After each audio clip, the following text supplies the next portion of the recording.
क्या जितना जो किया गया है उससे आप संतुष्ट है? हाँ, हमने बहुत कुछ अच्छा ही अच्छा खूब कुछ कर लिया। शांति है? नहीं होगी। शरीर के ऊपर के बाल बूढ़े हो गए और सफेद हो गए। ध्यान पड़ रहा है ना? ऊपर मौत जो आती है तो कहते हैं कि वो भी नोटिस दे के आती है। पहले नोटिस देते हैं, फिर आप ध्यान नहीं देते हो, नोटिस को ठुकरा देते हो, तो फिर पुलिस वाले हथकड़ी डाल के ले जाते हैं। ऐसा है ना कानून। कानून तो सब जानते हो, पर ऊपर वाले का कानून भी समझ लो। वो भी फालतू नहीं है, बहुत सावधान कर रहा है। श्री महाराज वाणी में लिखा है, राम के नाम लगे किन गापिल, केस सबे सिर श्वेत भये हैं। ऊपर के बाल सब सफेद हो गए, चांदी के निकल आए, काले बाल भी चले गए। पता नहीं शरीर को संवारने के लिए इन बालों में आपने कितना तेल डाला होगा। जिंदगी का हिसाब लगाओ तो 1 टन हो जाएगा। हैं? कितना तेल खराब किया होगा, कितने दर्पण फोड़ दिए होंगे। तो ममता अजहू नहीं छांडत, मोतो आए संदेश दिए हैं। गुरुवाणी भी यही कह रही है। पहला मौत का संदेश है, सिर के ऊपर बाल सफेद कर दो, ये नहीं सुधर रहा है। तो फिर लोग आजकल ब्यूटी पार्लर, वो क्या बोलते हैं, ब्यूटी, मेरे को जुबान पे भी पूरा नहीं आ रहा है, भद्दा सा नाम है। ब्यूटी पार्लर में जाकर के और सिर के ऊपर बालों में डामर लगा के आ गए, खड़ा कर दिया और मौत को कह दिया, ले अब क्या कर लेगी? हैं? इतना ही जोर है तेरा? सिर के बालों को सफेद करके और तुमने समझ लिया कि हम तुम्हारी बात मान लेंगे। ये लो, चलो। मौत ने देखा एक नोटिस फालतू गया, तो जीरियते जीरियंती केसा दंता जीरियंती जीरियतः। दूसरा नोटिस आया, सफेद बालों से नफरत है मगर सफेद दांतों से सब प्रेम बहुत है। दाढ़िम के कण जैसे मुखमंडल में सुंदर सुंदर दांत है, दाढ़िम के कण जैसे। और सुबह सुबह पता नहीं कितना घिसघिसा के और तैयार कर रहा है। तो इसने देखा सफेद बाल नहीं, तो दूसरा नोटिस कहाँ देवे, अब इसका दांत पाड़ दिया जाए।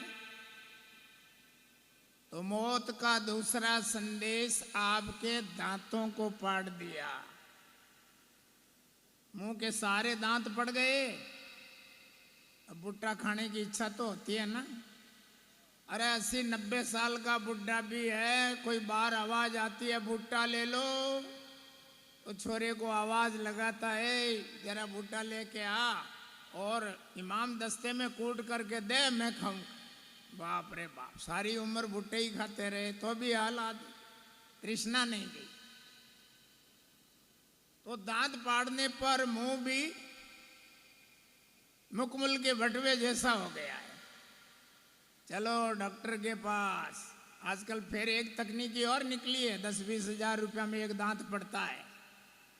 और पहले जैसे दांत तो टेढ़े मेढ़े भी थे, थोड़े गड़बड़ भी थे, एकदम सुंदर दांत बना दिया और खिलखिला के हंस के और मौत को संदेश देने लगा, ले क्या कर लिया, आजा। फिर मौत ने देखा दूसरा संदेश भी फालतू गया। अब इसको तीसरा संदेश कहाँ दूं?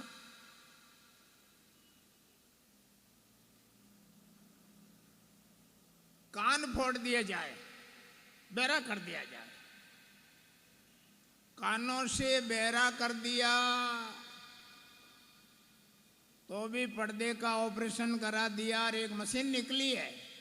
अरे अभी हम सर्दियों में सिंगापुर गए थे, तो वहाँ एक ऐसा चश्मा बताया जिसमें चश्मे के बटन में यही मशीन लगी हुई है, चश्मे में ही।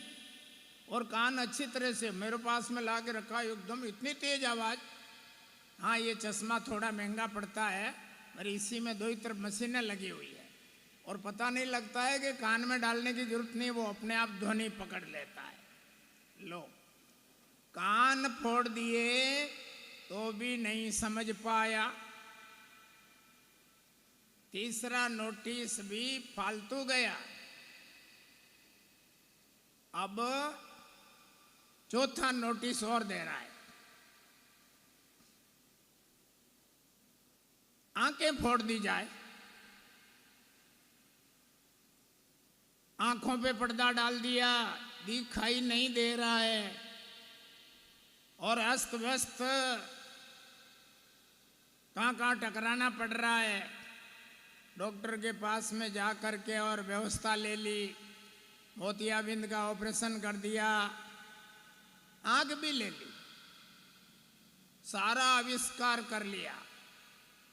आखिर में देखा ये इतने नोटिस दिए गए, ये भी नहीं मान रहा है, तो अब क्या किया जाए?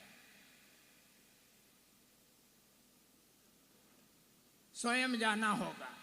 पांचवा नोटिस नहीं आया, स्वयं यमराज आया और अब सब बुला लो, सारे वैज्ञानिकों को और डॉक्टरों को और जो भी मिलने वालों को, सबको बुला लो, कोई असर नहीं होगा। समय निकल गया। छोटे थे, गिल्ली डंडे खेलते थे, कौमारम यौवनम जरा तथा देहांतर प्राप्ति धीरस। कौमारी अवस्था भी निकल गई, कैसे खिसक गई। अंजलिगत पानी बूंद बूंद करके खिसक के और ढुल जाता है। मनुष्य की आयु क्षीण ऐसे ही हो जाती है। संसार स्वप्नवत जान के कीजिए ब्रह्म विचार। अवधि अंजलि नीर जो जाता लगे न बार, एक ही भाव है। समय निकल गया और अब घबराए, क्या किया जाए? जन्मयोक्तम न मिथ्या भ विस्यति च कदाचन। पुत्रो, विनय हो करके और भूल स्वीकार कर रहे हो, पर मैं एक बार जो वचन महात्माओं के मुख से निकल जाता है तो निकल गया, जो निकल गया, कोई इलाज नहीं। पक्षी शरीर में भी जाना पड़ेगा, लेकिन कोई व्यक्ति अपराध को स्वीकार कर लेता है, भूल को, तो विकल्प है। विकल्प क्या होगा? इस भूल को स्वीकार करने की वजह से, पश्चाताप की वजह से जाओ। पक्षी शरीर में रहते हुए भी तुम पूर्ण विद्वानों की तरह, पूर्ण ज्ञानियों और ब्रह्मवेताओं की तरह तुम्हारा अध्यात्म ज्ञान बना रहेगा। अध्यात्म ज्ञान बना रहेगा, बस ज्ञान बना रहे, फिर क्या चाहिए? सदा सद्मार्ग पे चलोगे, विषम परिस्थितियों का सामना करके भी तुम्हारी आयु बनी रहेगी, मृत्यु नहीं होगी, दीर्घजीवी भी होगे और पक्षी शरीर में भी तुम सब कुछ प्राप्त कर लोगे। जो मानव दुर्लभ जिंदगी में किया जाता है, वही तुम्हें उस जिंदगी में मिल जाएगा। आशीर्वाद मिल गया, चलो जाओ। नवे वाग नृतम प्राह यादवद्येति पुत्र काह। मेरी वाणी मिथ्या नहीं होगी। देव मात्रम परम मन्ये दिग पौरुषम अनर्थकम। और जब लड़के विनय अवनत नत मस्तक हो करके बाप के चरणों में गिर पड़े, तो बाप ने अपनी आत्मवंचना प्रारब्ध को संकेत दिया और ये इन्होंने बता दिया, देव मात्रम परम मन्ये दिग पौरुष मनर्थकम। अरे देव ही बलवान है, मनुष्य का पुरुषार्थ जिंदगी में कभी काम नहीं आता। वारे देव, वारे प्रारब्ध, क्यों ऐसी घटना घटी, क्यों पुत्रों को मरने के लिए कहा, क्यों इन्होंने मना किया, क्यों मैंने श्राप दे दिया, ये सब क्या है? ये ऊपर वाले की लीला है। स्वतंत्र नहीं है कोई दुनिया में। हाँ, यहाँ तो आप बहुत स्वतंत्र हो, लेकिन डोरी ऊपर वाले के हाथ में है। किस जीवन में, किस अवस्था में, किस घड़ी में वो क्या घटनाक्रम देने वाला, इसकी हमको जानकारी नहीं है। अंधे जैसी दौड़ है ये संसार। तो ज्ञानी ऋषि कहने लगा, क्यों मेरी बुद्धि में ऐसा हुआ? देव मात्रम परम मन्ये दिग पौरुषमनर्थकम अकार्यकारी तो ये न बलादपि विचिंतितम। अरे जो नहीं करना था वो कर गुजरे, और जो करना था वो हुआ ही नहीं। जो जीवन में हमारे द्वारा होना था वो नहीं कर पाए, और नहीं होना था जो अनहोनी होनी करे होनी जाए बिलाए। सुका सरोवर भरे भरिया पलमाई सुकावे सर से उसर होए उसरे असर हो जावे। अनहोनी होनी करे होनी जाए बिलाए। ये कोई मनुष्य के हाथ की बात नहीं है। श्री महाराज ने वाणी में भी ऐसा फरमा दिया है। हमारे बहुत सारे कट्टरपंथी में भीलवाड़े चौमासे था तो बहुत यूं अच्छा है कि गुरुवाणी के प्रति में अन्यथा तो नहीं मानता था, पर मैं बहुत बातें ये बताता था कि गुरुवाणी में भी वही भाव है जो हम शास्त्रों के द्वारा आपको सुना रहे हैं। ज्ञान वही है, भाषा का अंतरण है। उन्होंने अपनी भाषा में अनुभव में लेकर के सुनाया, और ये महात्माओं ने वेदों और शास्त्रों के द्वारा प्रमाणीकृत किया है। कोई फर्क नहीं है। वो की वो बातें हम शास्त्रों में पढ़ते हैं जो गुरुवाणी में आती है, और गुरुवाणी में जो हम बात पढ़ते हैं वही शास्त्रों में आ रही है। केवल ज्ञान का भाषांतरण है, कोई फर्क नहीं लगता। जो जो बातें ये हम पढ़ते हैं वो गुरुवाणी में प्रमाणित है। आचार्य भगवान पधार रहे हैं। आप कुर्सी से सब एक बार खड़े हो जाएं तो एक मर्यादा है।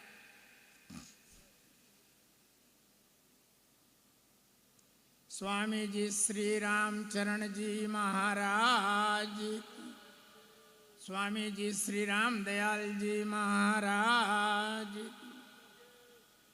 राम निवास धाम सदगुरु देव की जय। खमा दाता जी, खमा।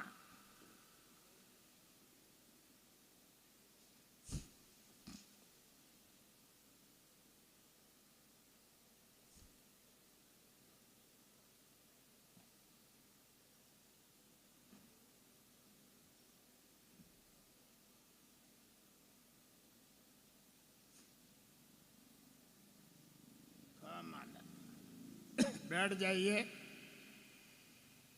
यथास्थान बैठ जाए। अकार्यकार तो ये न बलादपि अचिंतितम।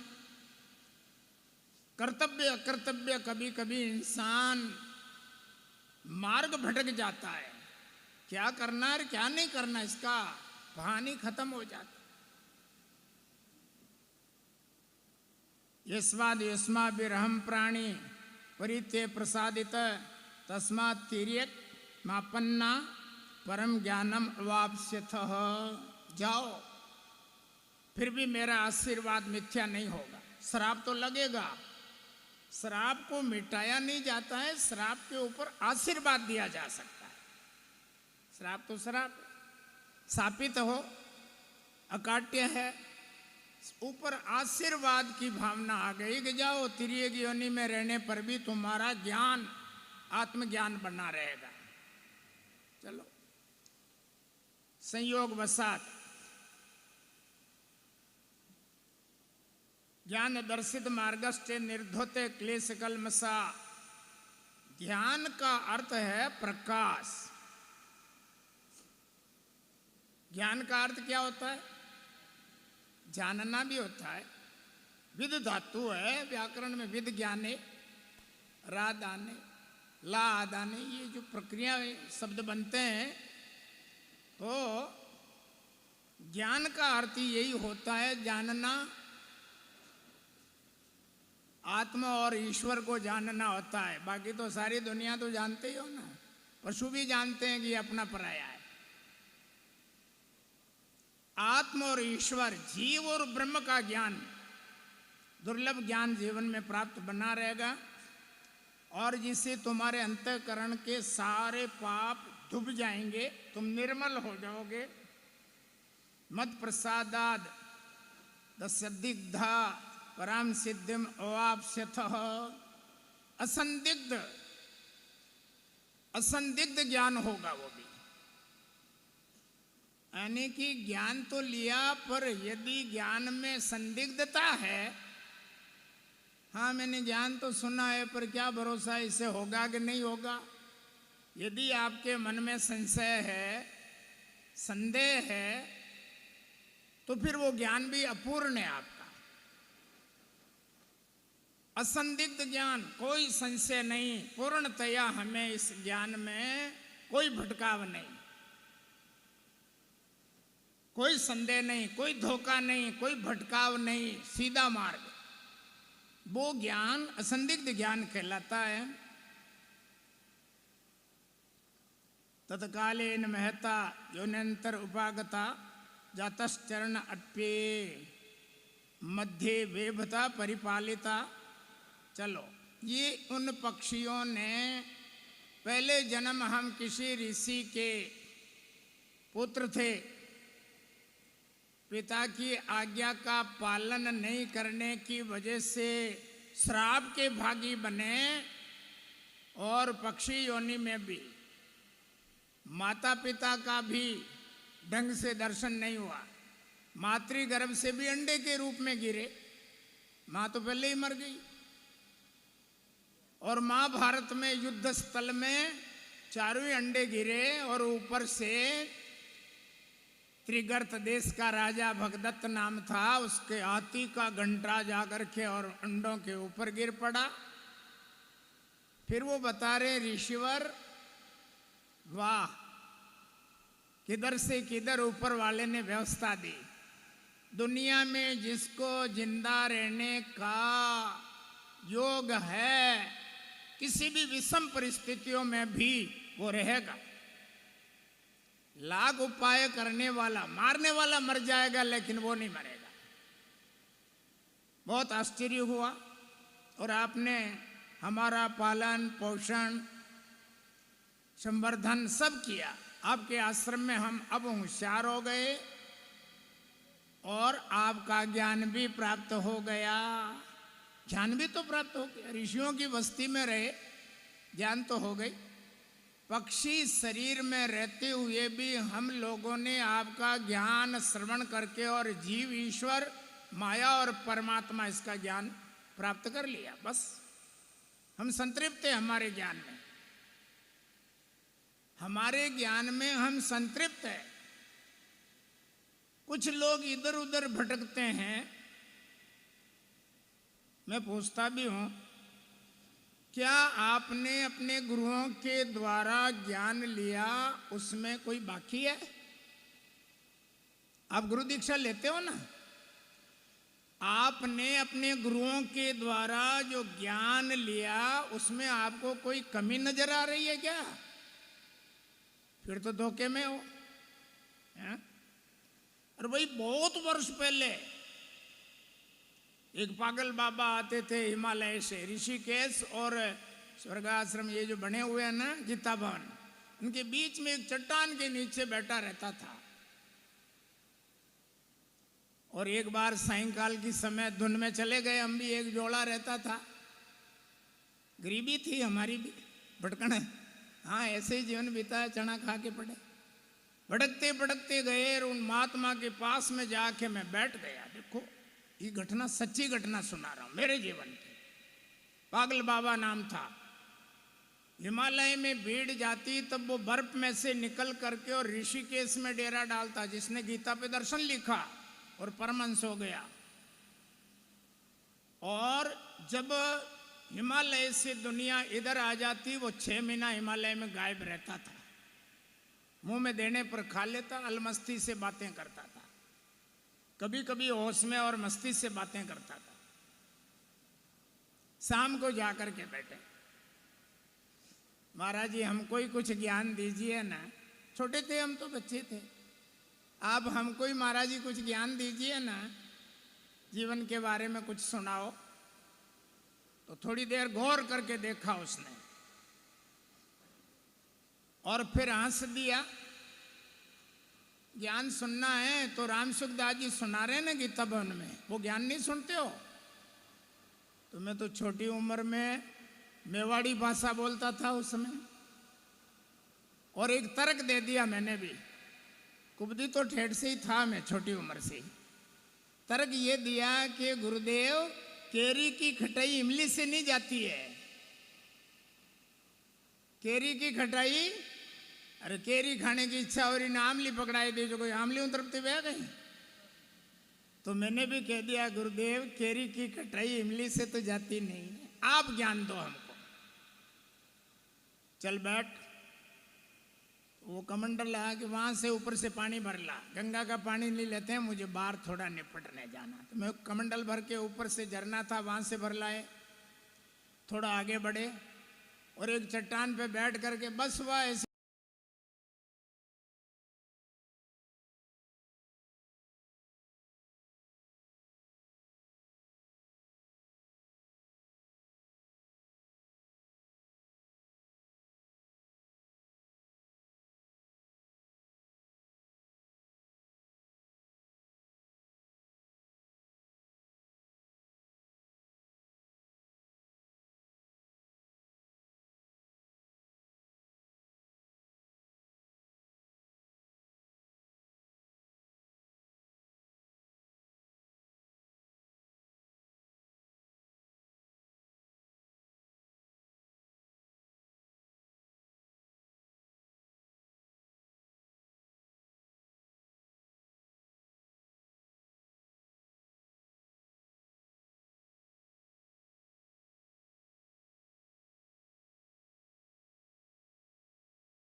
की बात की।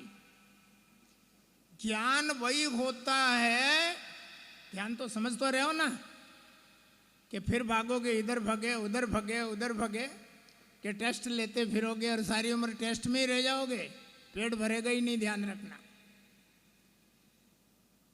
हाँ नहीं भरता है। ये जो कभी कभी हम शादी ब्याह में जाते हैं ना, 17 पकवान बने हुए और वो ये कुचर कुचर ला के दे रहा है। मैं कि यार दाल बाटी लाइन पुरुष देते तो पेट तो और भरते नहीं, पेट ही को नहीं भरे न, करोड़ों रुपया रो नुकसान। फिर तो कुचर कुचर में रह जाओगे और पेट से भी भूखे रह जाओगे। इसीलिए ऐसे बड़े अवधूत परमहंस महात्मा की अद्भुत वाणी निकली का, यो तेरे गुरु ने ज्ञान दिया था वो सही नहीं था क्या? तेरे गुरु का ज्ञान तेरे को अनुकूल नहीं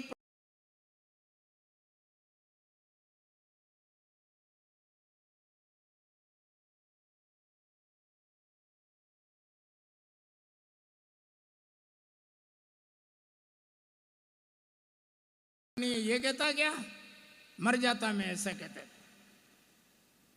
और मेरे को सोचने को बाध्य कर दिया। मेरे गुरु ने ज्ञान दिया, तारक महामंत्र दिया, राम नाम तारक महामंत्र दिया, दुर्लभ ज्ञान दिया, भगवान शिव के द्वारा प्राप्त है, वो भी राम राम करते हैं।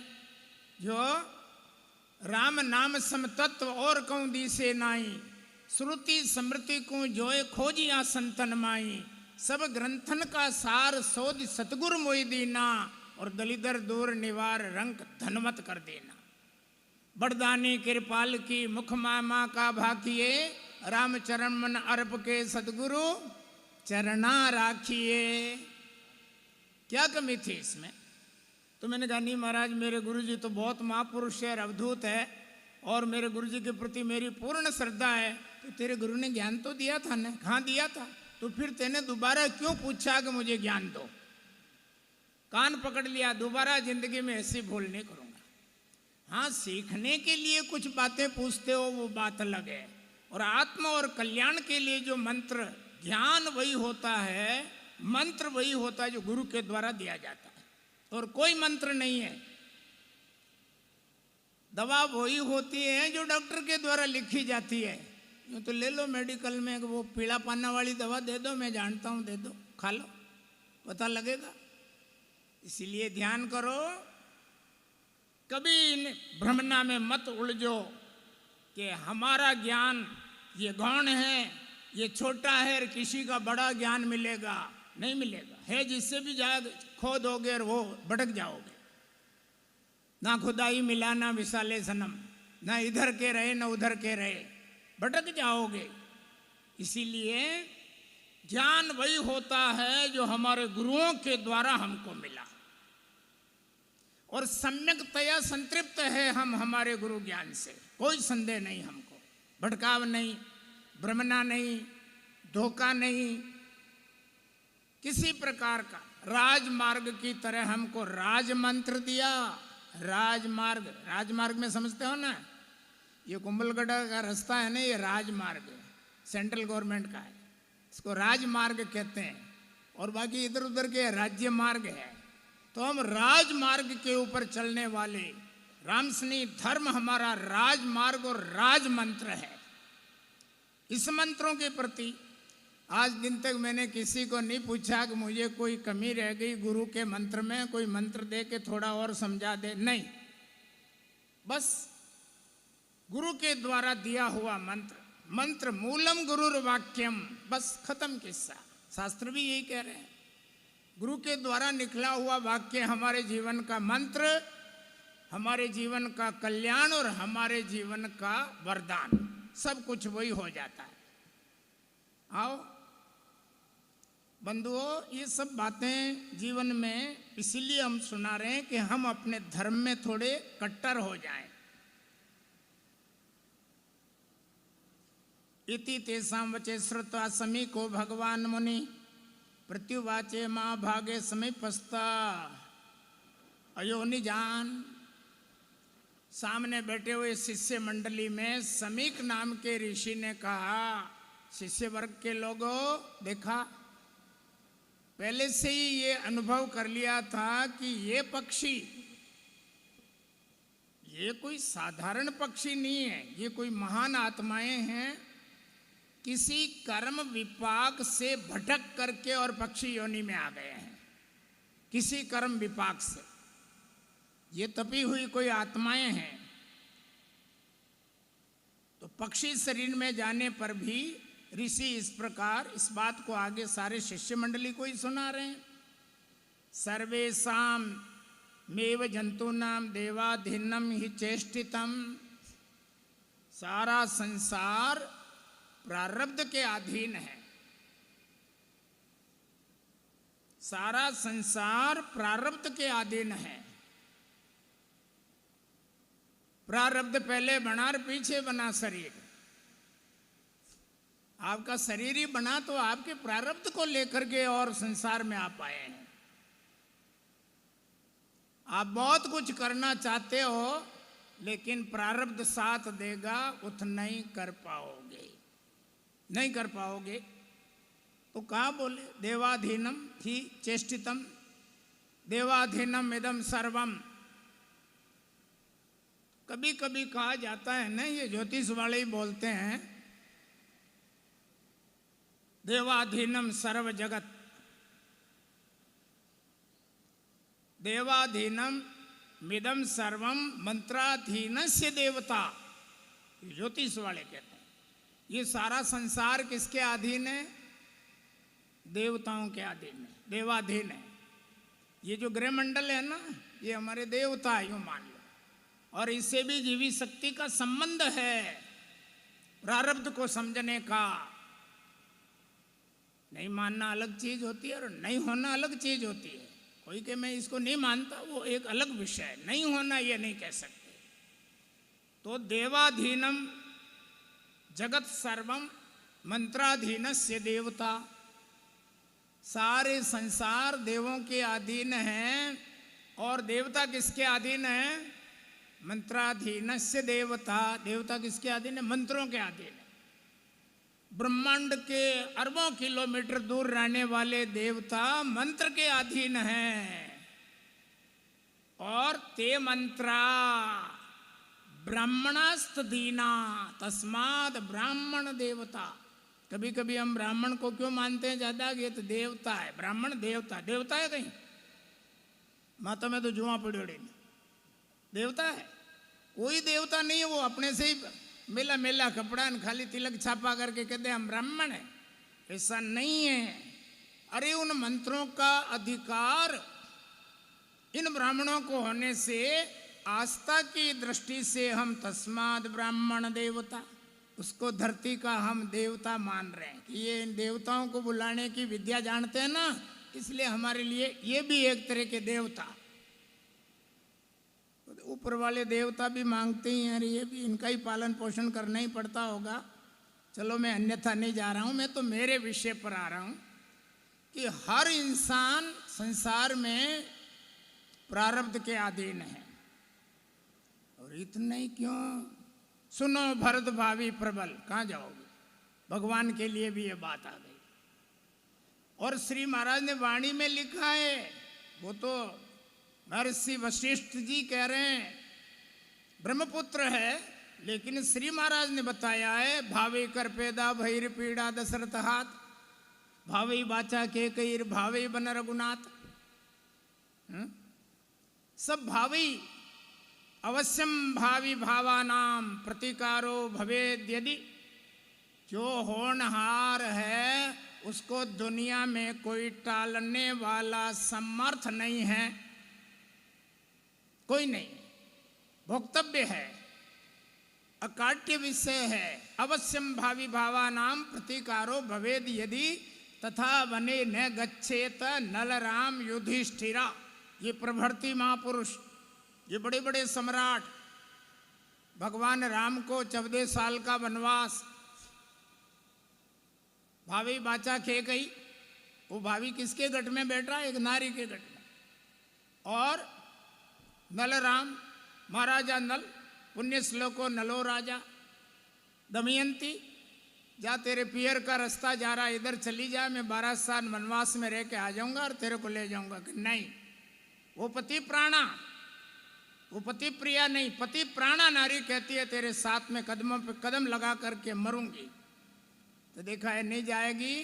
तो शरीर का जो वस्त्र था, एक साड़ी में अर्धवसना, वस्त्र विहीना बनिता को नल छोड़ चले तरु के नीचे।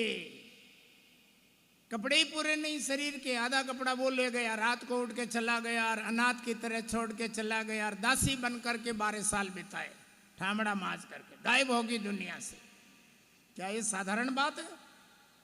पुण्य श्लोको नलो राजा, पुण्य श्लोको युधिष्ठिर है। और पांडव, संसार कांपता था, धरती कांपती थी, अंतरिक्ष गूंजता था, स्वर्ग तक जाने का जिनका सामर्थ्य था, वो जंगलों में 13 साल तक घास फूस की रोटी खा करके मारे मारे फिरे थे और 12 साल इसी क्षेत्र में रहे थे। यही विराट कहलाता था, कुमलगढ़ की वादियों में गायब रहे थे। और महाराजा विराट का यही राज था और विराट शब्द का ही अपभ्रंश रूप होकर के और विराट बन गया। सदगुरुदेव की। आओ, तो ये प्रारब्ध की जो यहाँ व्याख्या आई है, अवश्य में भुक्तव्यम पूर्व मया मया प्रोक्तम भवता सन्निधिवादिनम सामान्य पक्षिणो नेते केपे थे द्विज सत्तमा ये युद्धे पिन संप्राप्ता पंचत्तमति मानुषे। हला खतरनाक प्रलयकारी युद्ध में भी ये पक्षी नहीं मरे, ये प्रारब्ध है। जिनकी रक्षा करने पर भी वो नहीं जीवित रहे और जिनके आगे पीछे कोई नहीं था तो भी संसार में जीना है तो जीना है। प्रारब्ध साथ दे रहा है। जगमो शिखरिणाम श्रेष्ठम विंदे द्रुमलतायुतम। जाओ यावदे स्थिता तस्मिन न चले धर्म पक्षिणा। जाओ प्यारे पक्षियों, मेरा आना भी कोई तुम्हारे प्रारब्ध का निमित्त था। मेरा आना भी तुम्हारे प्रारब्ध का निमित्त था और मेरे आश्रम में रहना भी तुम्हारा किसी जन्म का कोई न कोई संबंध था। जाओ स्वच्छंद विचरण करो, तुम्हारा ज्ञान अमर बना रहे और तुम आत्मनिष्ठ होकर के विचरण करो। तो विंध्याचल की वादियों में वो ऋषि को प्रणाम करके, प्रणाम तो क्या माता नमा दिया, वो तो चोंच वाले पक्षी है, फिर भी देखो मनुष्योचित भावना से उन्होंने प्रणाम किया और वहाँ से उड़ करके और वो चले जाते हैं।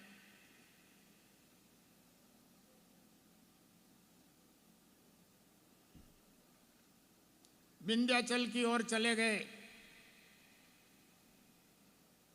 पक्षी है, वन्य प्राणी है, शाखा प्रशाखाओं पे घूमना फल आदि का आहार है, शुद्ध आहार है। और वो विचरण करने लगे। इति मुनिर्लब्धक्तं सत्क्रियास्ते एवं ते द्रोणतनया पक्षिणो ज्ञानिनो भवान। आचार्य जैमिनी, आओ अपने मूल सिद्धांत पर। महर्षि जैमिनी मार्कंडेय ऋषि के पास में जब पांडवों का प्रश्न पूछने गए कि एक नारी के 5 पतियों का होना, फिर 5 पुत्रों को जन्म देना, संसार के ऋणों को पूरा न करके विपरीत काल में उसकी मृत्यु हो जाना, ये प्रश्न था। बलदेव जी का यात्रा में जाना और कथाकार एक ब्राह्मण की हत्या और ब्रह्म हत्या का भागी, भगवान को भी ब्रह्म हत्या लग गई, बलदेव जी को लगी है। ये प्रश्न बाकी जो महाभारत में नहीं आते, जो कथा जिस ग्रंथ में नहीं है वो अलग ग्रंथों में फिट है। जो महाभारत में बाकी रह गया वो हम सुनना चाहते हैं। तो महर्षि मार्कंडेय ने कहा जाओ, वो ऐसे पक्षी है, वो ब्रह्मवेता है।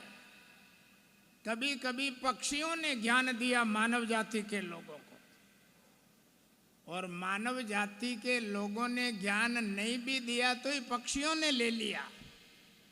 गौरी को प्रमोदता इंड लियो उपदेश, सुनाना था वो तो फूड नींद में चली गई, और जिसको नहीं सुनाना था, क्योंकि वो डमरू बजाते थे कि राम नाम रूपी तत्व को भगवान लगी महेश निस मानस राखा, वो किसी को सुनाना नहीं देना चाहते थे। ये दुर्लभ मंत्र है। और देवऋषि नारद जी और ब्रह्मा जी चिंतित थे कि इस कलयुग में होगा क्या। भगवान शिव ही अपने वैभव को खोले, खजाने को, और इस कलयुग के महामंत्र को आम जनता और संसार के कल्याण के लिए प्रकट करें। लेकिन कहते नहीं, गूढ़ रहस्यात्मक मंत्र होने से वेदों का प्राण, रामायण का प्राण, रामायण सतकोटि में लियो मैं सजिए जान, और छुपा के रखा। जब पार्वती को सामने राम नाम की, राम रामेति रामेति रमे रामे मनोरमे सहस्र नाम तत्तुल्यम राम नाम वरानने, ये उपदेश देने लगे। गौरी को सुनाया जा रहा है तो कहा जाता है सट करने सुन कर्तव्यम। कोई जमाने में मंत्र को भी महात्मा लोग कान फूंकते थे। कान क्यों फूंकते थे? कान में सुनाया। कान में सुनाने का अर्थ है कि 4 कानों वाला मंत्र रहना चाहिए। तीसरा कान सुनेगा तो विक्षेप पैदा कर देगा, संदेह पैदा कर देगा, और आस्था में गड़बड़ हो जाएगा, और फिर वो दुरुपयोग कर देगा। अधिकारी है कि नहीं, जिज्ञासु है कि नहीं, इसलिए इस मंत्र को सट करने सुन कर्तव्यम सट करने गतम गता 6 कान वाला नहीं होना चाहिए। ये मंत्र 4 कान वाला। 4 कान में तो समझते हो ना, एक आदमी के 2 कान होते हो, एक दूसरा बस। बाभ्याम तृतीयोन भवामी राजन, 2 का ज्ञान। एक तपः द्वाभ्याम पठनम त्रिभिर्गायनम चतुर्भिर्गमनम पंचवीर युद्धम। एक कहावत है कि एक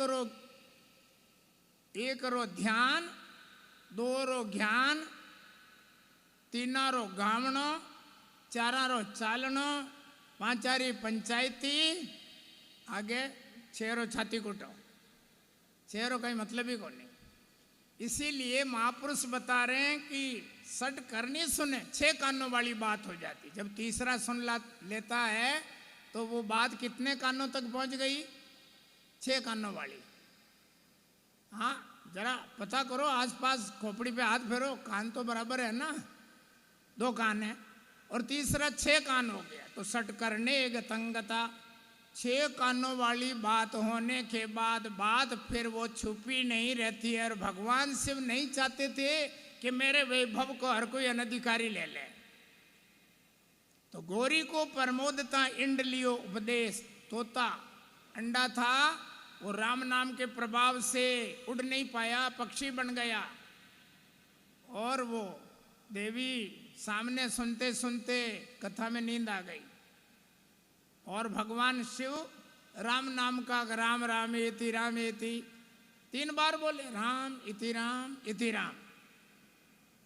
रमे रामे मनोरमे, मेरे मन में रमण करने वाला राम, ब्रह्मांड में रमण करने वाला। रम क्रीड़ायाम धातु भी है, रम व्यापक धातु भी है। और दूसरे में बता, रमे रामे मनोरमे, मेरा मन जिसमें लगातार रमता रहता है। दूसरे आप उभय अक्षर से लय बंदे, आप राम राम राम राम राम राम राम राम राम राम राम राम राम राम राम निरंकार की आप ध्वनि लगाते हो तो इन शब्द में जीबान के ऊपर मोड़ नहीं होता है, टूटती नहीं है जीबान। श्री राम करोगे तो जीबान में जो लो खाए ना, श्री महाराज वाणी में फरमाया, उभय अक्षर से ले बंदे तीजे जो लो खाए।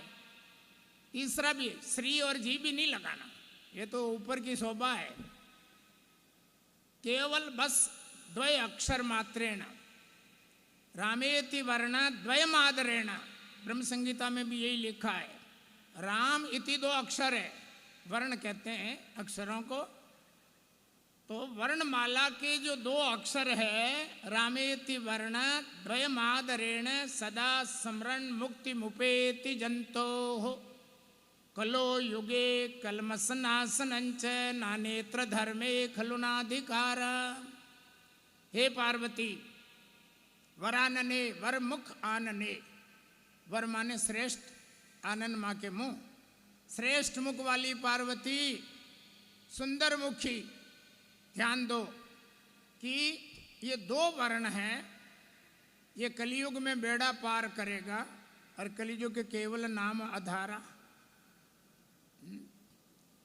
बहुत कुछ कलयुग के लिए जो चीज आई है, जबरदस्ती हम मालगाड़ी के डब्बों की तरह बड़े बड़े मंत्रों को लंबे लंबे पढ़ना आता नहीं है, उच्चारण आता नहीं है, मात्राओं का ज्ञान नहीं है, स्वर का ज्ञान नहीं, जबरदस्ती रटे जा रहे हैं लोग। लक्ष्य सिद्धि भी नहीं होगी, चाहे कितने भी मंत्र रटे जाओ, कुछ नहीं होने वाला। गुरुओं के द्वारा मिलेगा वही मंत्र सिद्धि हमारे जीवन में वरदान साबित होगी।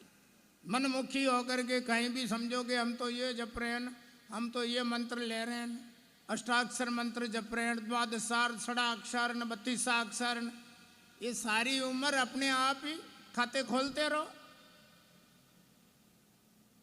कभी जिंदगी में लक्ष्य सिद्धि नहीं पाओगे बिना गुरु का माध्यम स्वीकार किए। इसलिए आओ, जैमिनी को कहा जाओ, बसंती अचले विंध्य तानोपास्य स्वप्रच्छत, जाओ विंध्याचल में चला जा, आचार्य जैमिनी से कहा वहाँ चले जाओ, वो पक्षी तुम्हें स्पष्टीकरण देंगे। और वो महाभारत का जो शेष प्रसंग बाकी रह गया है, द्रौपदी के 5 पति क्यों हुए, 5 लड़के क्यों मारे गए, और बलदेव जी को ब्रह्म हत्या किस कारण लगी और उसका निवारण क्या था, किस जगह उन्होंने ब्रह्म हत्या का निवारण किया, ब्रह्म हत्या क्या होती है, वो सारा वर्णन आपको क्रमबद्ध वो पक्षीगण आपको श्रवण कराएंगे। तो आचार्य जैमिनी महर्षि मार्कंडे ऋषि को प्रणाम करते हैं। जगह में विंध्य शिखरम यत्रस्ते धर्म पक्षिण, यहाँ से वो विंध्याचल की यात्रा की ओर निकल पड़े। जैमिनी जिन्होंने महाभारत में जैमिनी अश्वमेध पर्व भी बनाया, लेकिन फिर भी कुछ अभाव। अरे जिन्होंने महाभारत का एक खंड है जैमिनी अश्वमेध पर्व, आचार्य जैमिनी ने बनाया, लेकिन फिर भी मार्कंडेय ऋषि से पूछा कि जो बाकी कथाएं वो मेरे दिमाग में नहीं आ रही है, मैं चिंतित हूँ, जाओ वो पक्षी तुम्हें ज्ञान कराएगा।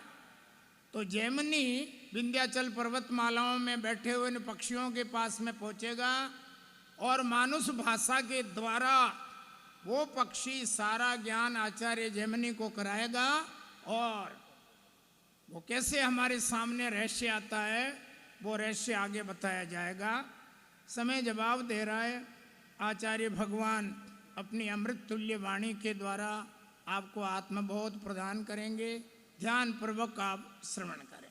स्वामी जी श्री रामचरण जी महाराज, स्वामी जी श्री राम दयाल जी महाराज, सदगुरु देव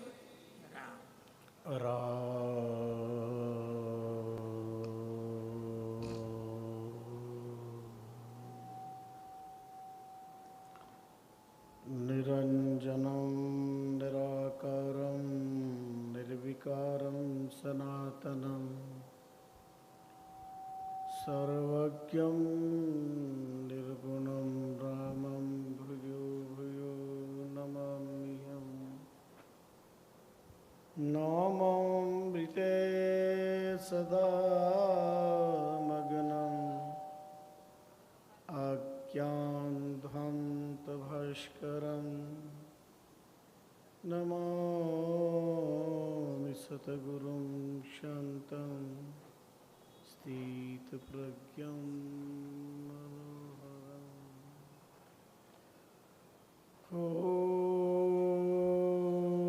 स्तमया वरदा वेदमाता प्रचोदयन्तं पवमानिन्द्रजानम्। आयु प्रजां प्राणं पशुं कीर्तिं द्रविणं ब्रह्मवर्चसं मय्य दत्त्वा व्रजत ब्रह्मलोकम्। ॐ नमः परमहंसाय स्वादितचरणकमलचं वक्रन्दाय भक्तजनमानसनिवासाय श्रीमद्रामचरणं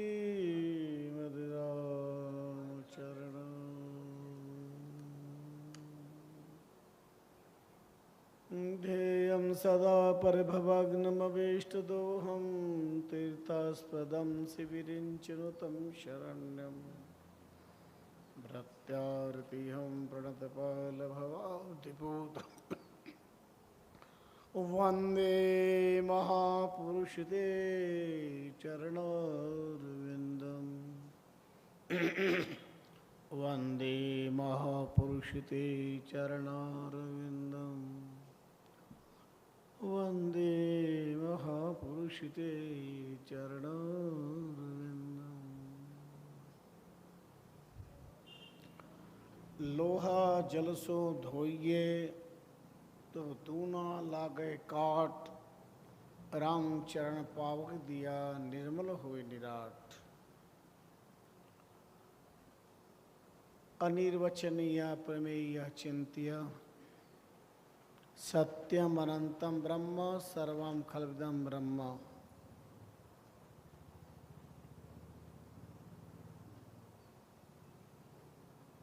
आनंद होके आनंदाता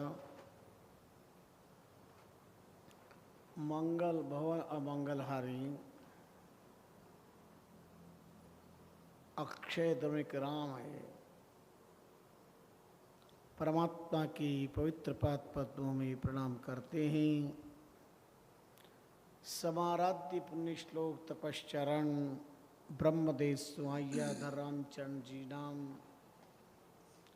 चरित्र चक्र चूड़ामणि हरि पदाज मधुकर महाभगवत श्री महाराज के कल्प वृक्ष में पवित्र पाद पद्मों में प्रणिपात श्रद्धा भक्ति प्रीति पुरस्कार नमानुरागी भक्ति प्रचारक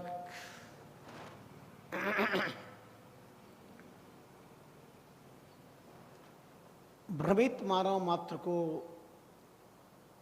सद दिशा के मार्गदृष्टा राम रस रसिक पावन संत जन समुपस्थित भगवत चरणानुरागी वाणी प्रेमी शास्त्रस्टही सत्संग अनुरागी भाग्यशाली भक्तजनों,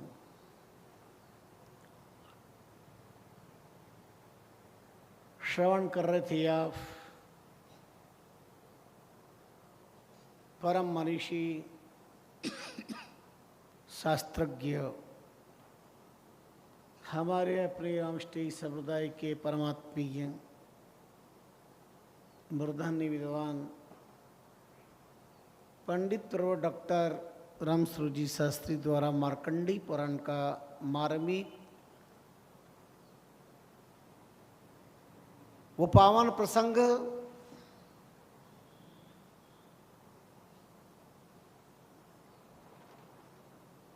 जो साधारण और असाधारण की भी आंखें खोल देने वाला सिद्ध होता है।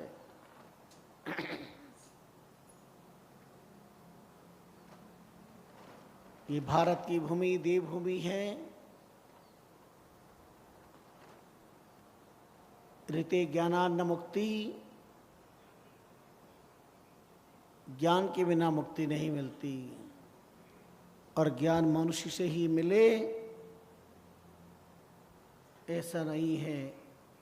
मेरी पवित्र भारत की धरती पर पक्षियों ने ऋषि मनुष्यों को ज्ञान दिया है, ऐसा मार्मिक चित्रण अपने पंडित श्री के द्वारा श्रवण किया।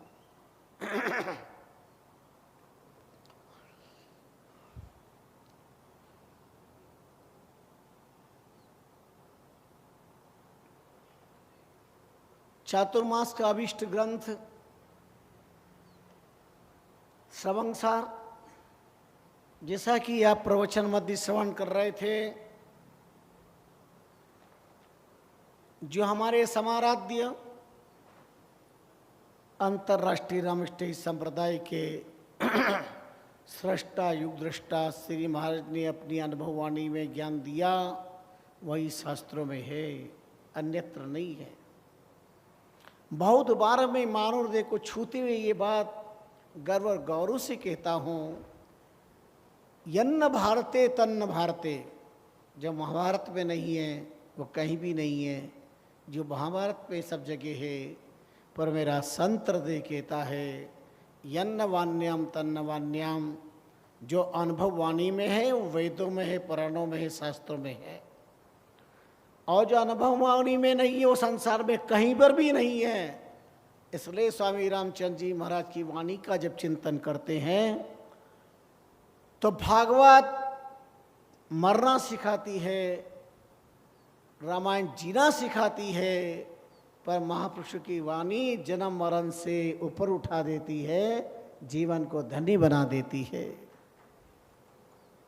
ऐसे समर्थ सदगुरुदेव की पावन प्रेरणा से, असीम कृपा से माहेश्वरी वंशावतंस भाग्यशाली नवल राम जी को ये सौभाग्य मिला और संसार ग्रंथ की रचना गुरु कृपा से की।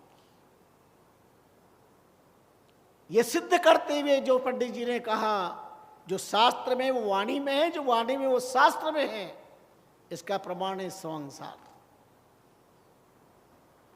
अनंत संत मत शास्त्र मत सर्वाणि शास्त्राणि, सारे शास्त्रों का सार, सर्वंग सार,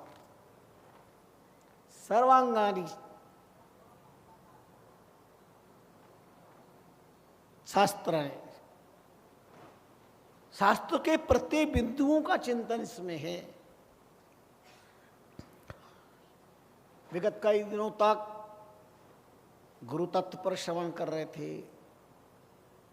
अब गुरु कृपा कौन शिष्य का निर्माण करता है, कैसे इसका निर्माण होता है,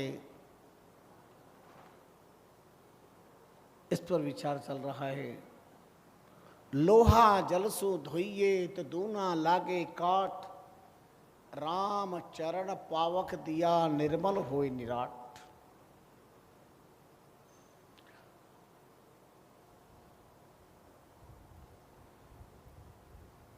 लोहा मटमेला हो रहा हो, जंग लग रही हो, कोई सोचे live bye lux Rexona visit, top से टॉप बढ़िया से बढ़िया विज्ञापन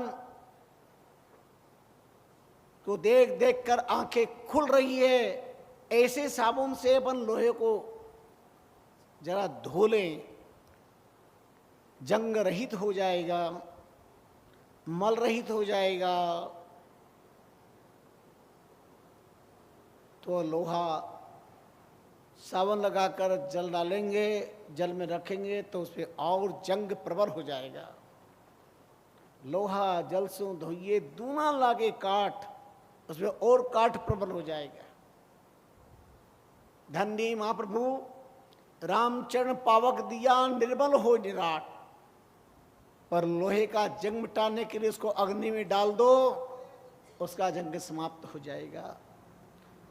ऐसे जगत रूपी लोहा जब सदगुरु के समक्ष आता है तो अपने ज्ञान की अग्नि में उसे डाल करके और सारा जंग उसका समाप्त कर देते हैं, उसका मेल समाप्त कर देते हैं।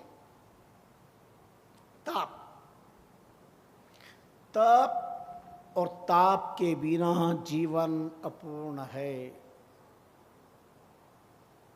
बहुत सुंदर महापुरुषों ने उदाहरण दिया। जू कपड़ो दर्जी गह बूतत, काष्ट को बड़ई कस आने, कंचन को जसुनार ही कसे।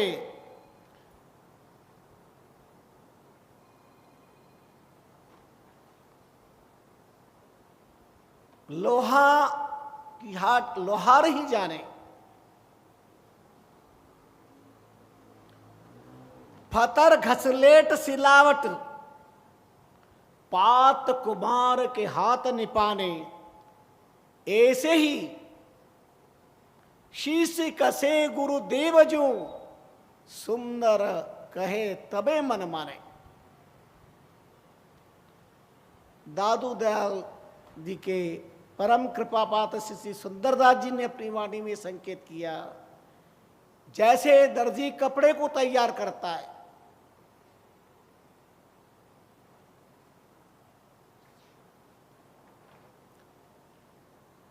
बड़ाई काष्ठ के पात्रों का निर्माण कर देता है, स्वर्णकार स्वर्ण के आभूषण का निर्माण करता है, कुम्हार मिट्टी के पात्रों को घड़ता है, ऐसे ही शीश कसे गुरुदेव जो, सुंदर दास तबे मन माने। महात्मा सुंदरदास जी कहते ऐसे ही गुरुदेव शिष्य का निर्माण करते, शिष्य को कसौटी में कसते। आभूषण बहुत अच्छे लगते हैं, मूल्यवान है। अंगूठी पहनो तो इतराए बिना रह नहीं जाता। सोने की चेन मिल जाए तो बार बार दर्पण में देखने का मन करता है। पर इन आभूषणों से पूछो कि तुम बने कैसे हो, कैसे बने हो।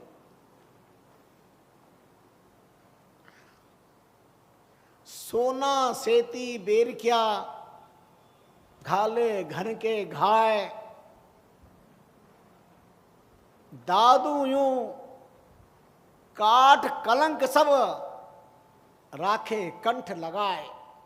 स्वयं दादू दयाल जी जैसे सिद्ध महापुरुषों ने अद्भुत बात कही। स्वर्णकार को सोने से क्या बेर है, क्या शत्रुता है, क्या दुश्मनी है, उस पर चोट लगाता है। कारण क्या, उसकी जितनी खोट है वो निकाल देता है। ऐसे सदगुरु शरणागत शिष्य पर ज्ञान का वार करते, छोट करते। बहुत बार मैं पूछता हूं वार कितने होते हैं? आप कहेंगे 7।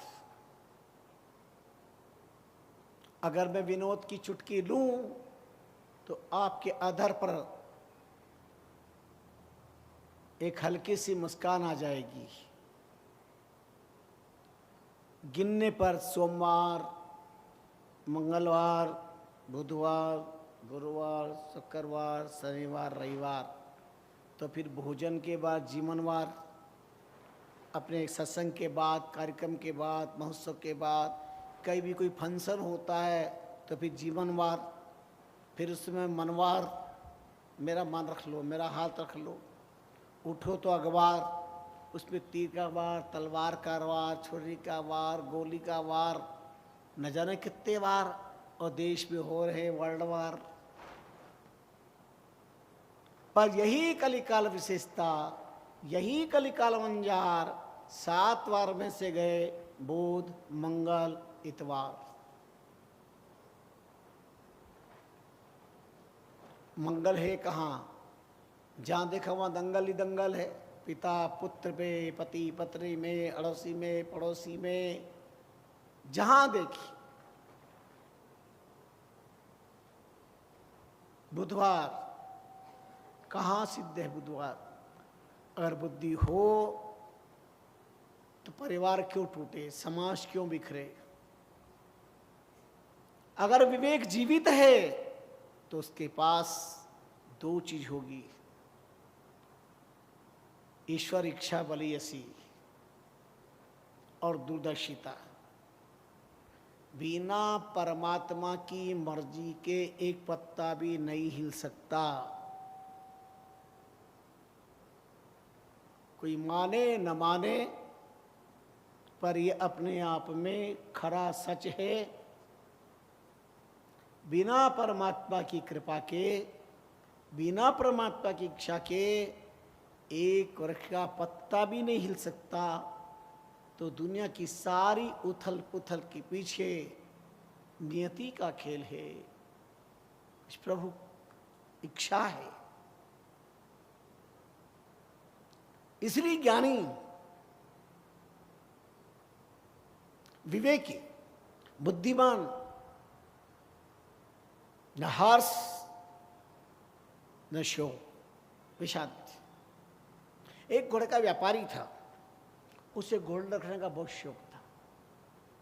उसके पास एक घोड़ा था, बहुत प्यारा घोड़ा था, अजब और गजब, एकदम सफेद, जैसे भगवान कृष्ण का सफेद घोड़ा था। घोड़ा इतना नैना भी नाम था, कई अमीरों ने उस घोड़े को खरीदने का प्रयास किया पर उसने मना कर दिया। राजाओं ने इच्छा रखी, भाई वो घोड़ा अगर हमें मिल जाए तो, उसने नहीं दिया। वो अश्व प्रेमी था और वो अश्व उसका बहुत प्रिय था, प्राण प्रिय अश्व था। इंसान का इंसान प्राण प्रिय कितना है, कब तक है, डंके की चोट नहीं कहा जा सकता। सुबह प्रिय, शाम को अप्रिय हो जाता है, आज प्रिय कल अप्रिय हो जाता है, क्योंकि उसकी प्रियता और अप्रियता प्राप्ति और अप्राप्ति पर, पर्याप्त और अपर्याप्त की स्थिति में कभी भी बदल सकती है। प्राण लाखों रुपए उस घोड़े के मूल्य के लिए लगा दिए, लाखों रुपए। पर एक दिन गजब की घटना घट गई। घोड़ा अस्तबल से गायब, कोई चोर चुरा के ले गया। सुबह उठा, उसने देखा मेरा घोड़ा गायब। परिवार के लोगों को पता चला, गांव के लोगों को पता चला, अरे घोड़ा चला गया। गांव के कई लत प्रतिष्ठित व्यक्ति आए, धैर्य बंधाया, सांत्वना की मीठी मीठी थपकियां दी। क्या भाई, जय श्री राम इच्छा।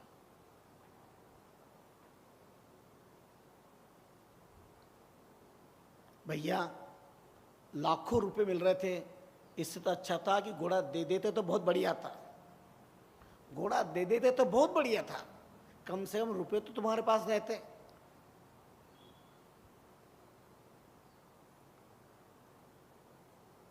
न घोड़ा रहा और न संपत्ति रही।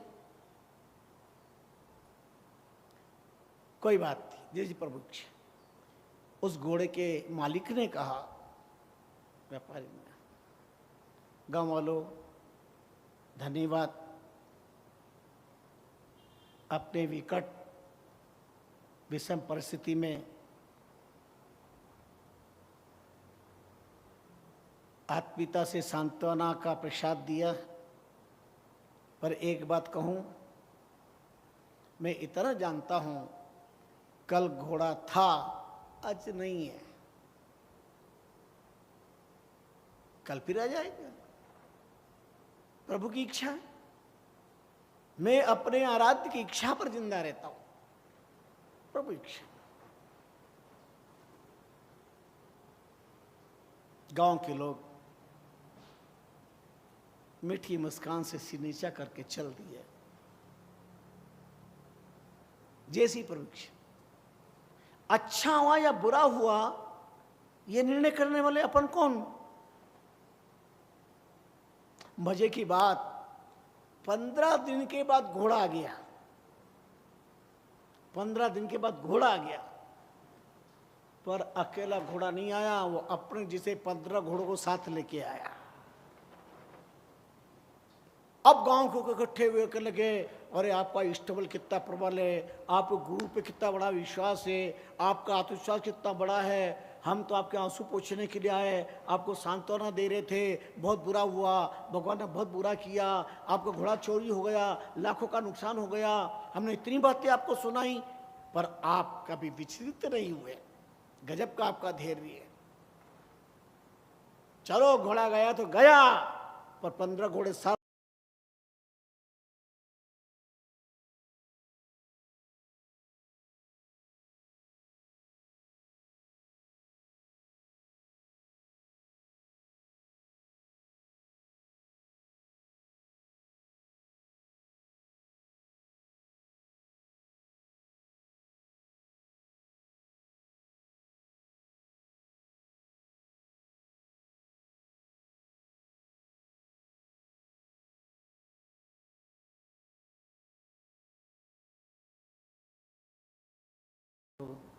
अभिवादन करता हूं।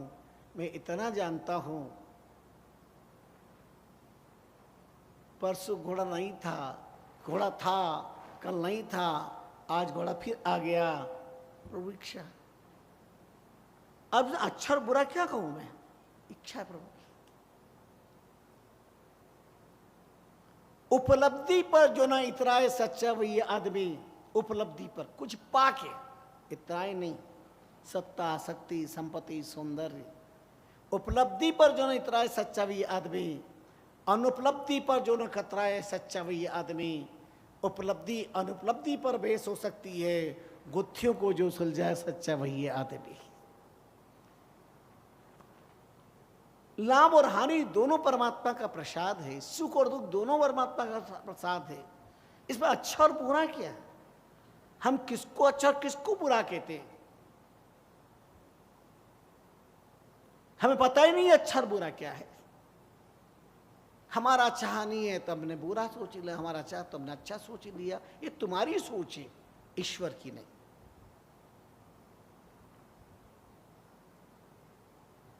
तो मेरे भाग्य की सराहना है, मेरे भाग्य के बदकिस्त के बारे में कुछ मत बोलो। जो राम इच्छा।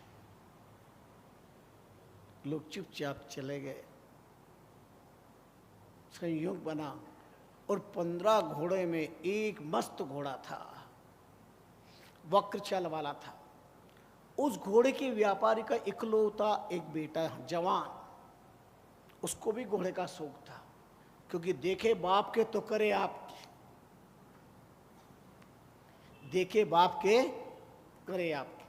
कौन देता है संस्कार? घर से मिलते हैं।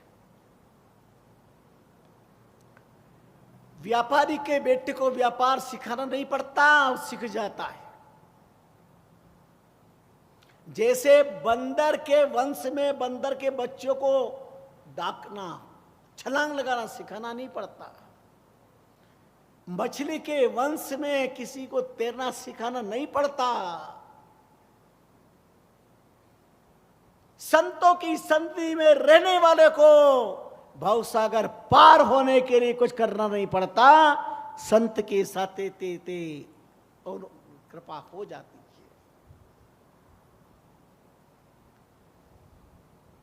15 दिन 20 दिन महीना बीता होगा, उसके इकलौता जवान बेटा, उसने एक मस्त घोड़े को देखा और सवारी करने का प्रयास किया। मुश्किल से चढ़ नहीं पा, जैसे तैसे चढ़ गया और 2-4 कदम आगे चला, धड़ाम से उसको पटक दिया, उसकी टांग टूट गई। अब गांव के लोग आए, अरे बड़ी गजब की बात हो गई, बात ये क्या हो गया, आपका इकलौता जवान बेटा, उसकी भी टांग टूट गई, बहुत बुरा हुआ, भगवान ने बहुत बुरा किया, दुर्भाग्य की बात है। कोसने लगे परमात्मा को। आज भी यही होता है, काल ही कर्म ही ईश्वर ही मिथ्या दोष लगाए। सारी बात सुन उसने कहा, लोग कहते घोड़ा गया था तो चला गया था, तो चला गया था, काय को आया, और आया तो आया, 15 घोड़े को क्यों लाया? अब 15 घोड़ा लाया, परसों उस घोड़े को क्यों लाया जिसने आपने जवान बेटे को पटक दिया? दुर्भाग्य, उसकी टांग टूट गई। उसने मुस्कुरा के कहा, इसमें दुर्भाग्य सौभाग्य क्या है? इसमें अच्छा बुरा क्या? तेरी रजा में रजा है, तेरी मजा में मजा है। प्रभु की लीला है, प्रभु की लीला है।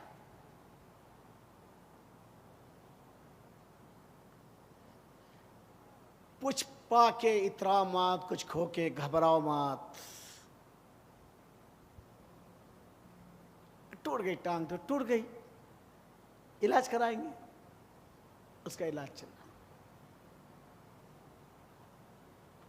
डॉक्टर ने कहा बेड रेस्ट, अभी 2 महीने बच्चे को पट्टा चढ़ा है, रेस्ट करो। पर 15 दिन बाद एक समस्या हो गई। पड़ोस के राजा ने आक्रमण की तैयारी कर ली, तो उस नगर के राजा ने ऐलान किया, इस नगर के जितने भी युवा बच्चे हैं सबको फौज में भेज दो, तैयार करो युद्ध की। अब राजा आदेश था, गांव के जितने भी जवान बच्चे थे, घर घर से ढूंढ ढूंढ करके, टार्च से ढूंढ ढूंढ के सब बच्चों को राजा के आदेश से लेकर के सबको सेना में भेज दिया। सब बच्चे गए, लेकिन उसकी टांग टूट रही थी, इसलिए उसको नहीं ले जा सकते थे। अब गांव के लोग आए, बोले आप कितने किस्मत वाले हो, घोड़ा गया तो गया, और वह 15 को लाया तो लाया। एक घोड़े पर बैठ के बच्चा बैठा, टांग टूटी, पर कम से कम आपके बच्चे तो आपके सामने हैं, हमारे तो गए, और युद्ध के अंदर तो मरना ही मरना है, कौन जिए कौन मरेगा। लेकिन आप कितने भाग्यशाली, हमारे तो कर्म फूट गए। आपका कितना भाग्य है, आपके आंखों के सामने आपका बच्चा, जवान बच्चा इकलौता वो बैठा, अगर इसकी टांग नहीं टूटी तो इसको भी भेज देते, इकलौता बच्चा भी आपकी आंखों से चला जाता। युद्ध का परिणाम क्या होता है ये तो आप भी अच्छी तरह से जानते हैं कि युद्ध का परिणाम क्या होता है। हमारा दुर्भाग्य है पर आपका सौभाग्य है। उसने फिर गहरी सांस लेके कहा, दुर्भाग्य सौभाग्य का फैसला करने वाले आप कौन, कि अच्छा हुआ या बुरा हुआ?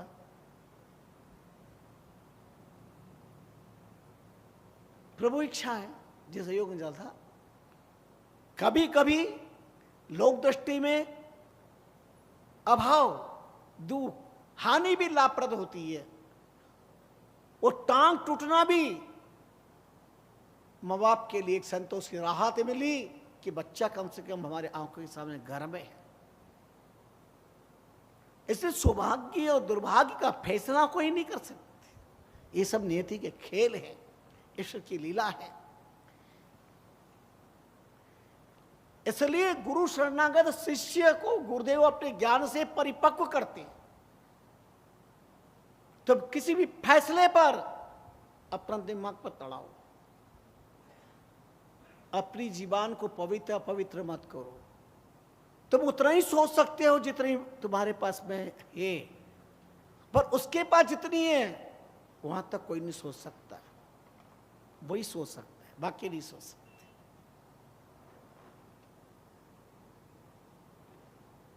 ज्यों कब्रो दर्जी गहबूतत, काष्ठ को बड़ई कस आने, कंचन को जो कसे सुना रही, और लोहा को घाट लोहार ही जाने, पत्थर को घसलेट सिलावत, पात कुमार के हाथ निपाने। ऐसे ही कसे, ऐसे ही शिष्य को कसे गुरुदेव जू, सुंदर दास तबे मन माने। क्या महात्मा सुंदरदास जी ने कहा।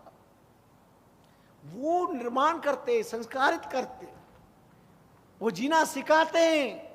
तुम अच्छे और बुरे का फैसला स्वयं मत करो, वक्त का इंतजार करो। क्या परमात्मा ने सोचा, क्या अच्छा है क्या बुरा है, परमात्मा जानते। नियति वो जगत का रचयिता है, रचना उसने की है, और आप हम सब केवल सृष्टा हैं। हम दृष्टा हैं, वो सृष्टा है। सृष्टि उसकी है, दृष्टि हमारी है।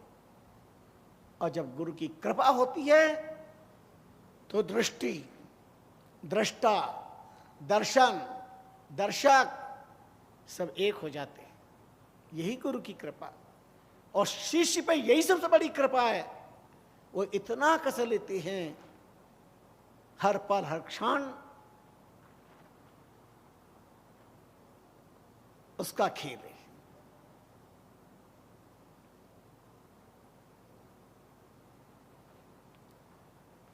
अब सोना सुनार से ईर्ष्या कर ले, आप बोला हो ये मुझे क्यों पिट रहा है, और उसे क्या पता कि तू केवल एक सोने का टुकड़ा है, लेकिन सुनार जो तेरे को त्रास दे रहा है, कल तू माथे पे बैठ जाएगा, सोने का बोर बनेगा। लोग गले लगाएंगे, चेन का रूप दे देंगे, हाथ बनेंगे, पैर में पायजेब के रूप में होगा, कितने कितने आभूषण होंगे।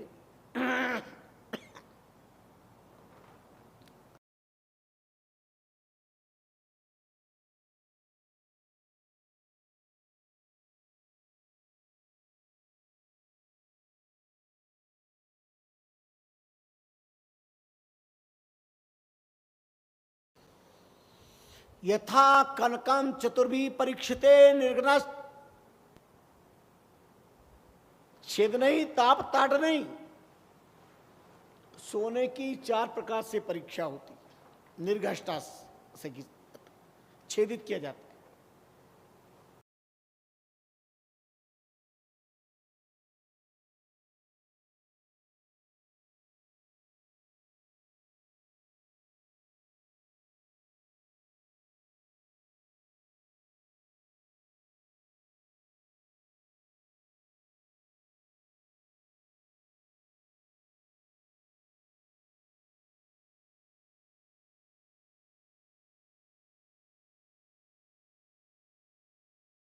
भी पुरुषम परीक्षिते, मनुष्य के भी 4 प्रकार से परीक्षा होती है।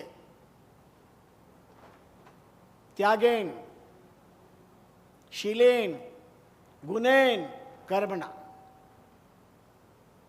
यथा चतुर्भी पुरुषम परीक्षिते, 4 प्रकार से जैसे सोने की परीक्षा होती है, ऐसे पुरुष की भी परीक्षा होती है। त्यागेन, पहले त्याग किया जाता है, उसमें साधना के दिव्य तत्व स्थापित की जाती है, गुणों की द्वारा देखा जाता है, और कर्मणा, कर्म।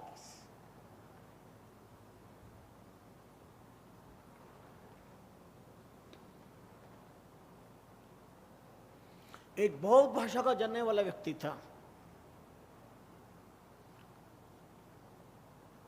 और राज दरबार में जोरदार शास्त्रों का प्रवचन हुआ। सारा नगर दंग रह गया। राजा ने अपने चतुर मंत्री से कहा, ये बहुभाषी अनंत भाषाओं को जानने वाला, कई भाषा को जानता था, इसे पता नहीं चलता था कि उसकी मूल भाषा क्या है। पता नहीं चलता था मूल भाषा क्या है।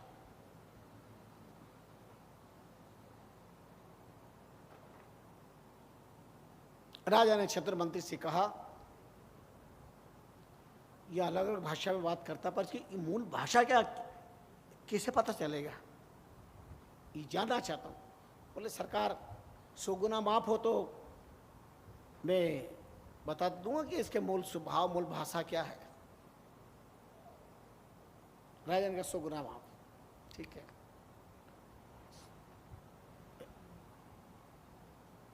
अनंत भाषा के ज्ञानी को आमंत्रित किया राज दरबार के अंदर। राजा ऊपर महलों में बैठा और उनके स्वागत की पूरी तैयारी की गई। बड़े ठाठ से राज सम्मान के साथ उन्हें बुलाया गया।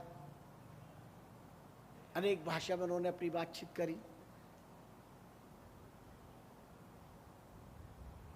और जब वो लौट रहे थे, सीढ़ी से उतर रहे थे, तो चतुर मंत्री ने बहुत तरकीब सोच समझ के वो धक्का दिया और जैसे धक्का दिया वो लड़खड़ाया और उसकी जो मूल भाषा थी उसमें वाच्य वाच्य द्रवाच्य बोला।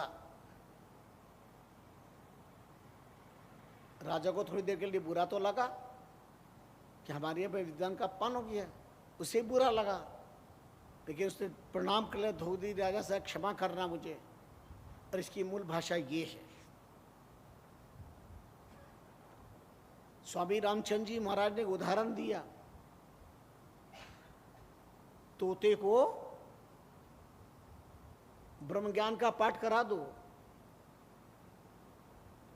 राम राम राम राम सिखा दो, अहम ब्रह्मोस्मि सिखा दो, वो बोलेगा अहम ब्रह्मोस्मि, मैं ब्रह्म हूं, वो बोले।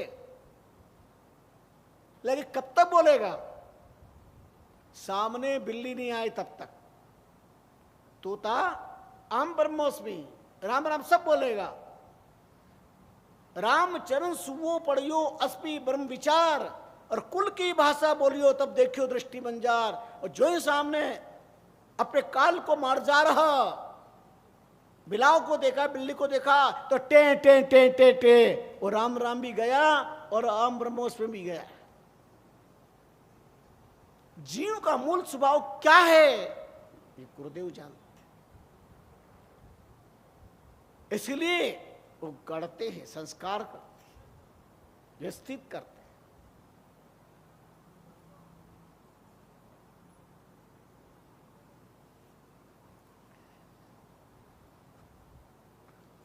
तारना देख करके पता करते हैं कितने खानदान का, कुलवान का, कैसे है, फिर उसको संस्कार से संस्कारित करते हैं।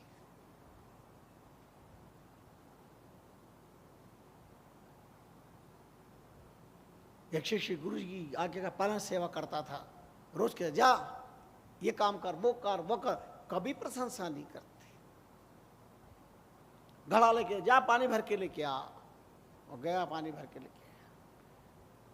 लेकिन पानी क्या भरे, पानी भर के लेके आया तो उसमें छेद था, धीरे धीरे सब घड़ा खाली। कैसे पानी भर के नहीं लाया? वो तो लाया था, खाली हो गया, वापस जा, वही घड़ा दिया, फिर भर के गया, फिर खाली। 4-5 बार गुरुदेव ने फटकारा, ललकारा, यातनाएं दी, जा भर के लेके आ।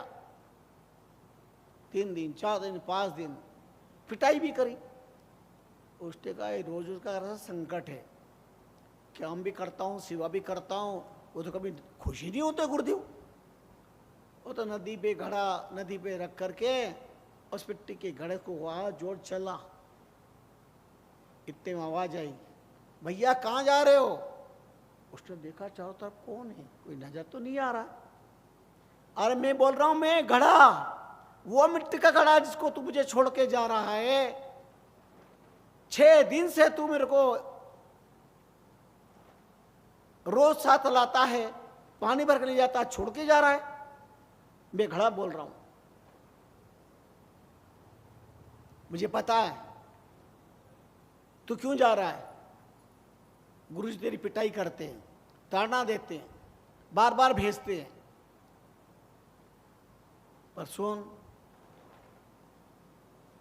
मेरी कहानी, मेरी आत्मकथा।